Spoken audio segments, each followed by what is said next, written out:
How to sign up or create school account. Hey everyone, welcome to the channel. This is Rose and I'm here to guide you to create or sign up a school account. So to watch the video till the end and without any further ado, let's dive right into the video. Launch your Chrome browser or Safari browser on your device. Please search bar at top of the screen and type in school.com. Press enter on the keyboard. You will reach on the official website or interface of the school where you need to click on create your own link at top of the screen.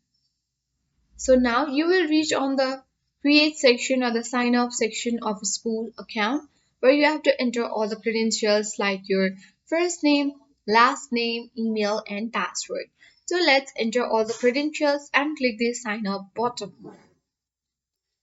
So once you have entered all the credential and click the sign up button, you will taken to the other pages where you have to verify your email address. So you can open your email and then copy paste the code and then verify your account. Then you will land on this create your community section where you have to enter your group name and card number.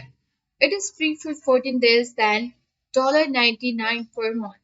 You can cancel anytime and all features unlimited everything no hidden fees. So you can easily enter the group name and card number and click the start free trial and after that you will successfully create or sign up the school account. That's all for today. Hope this video helped you. If you are new to our channel, hit the like button and subscribe for more tech and tips videos. Thank you for watching.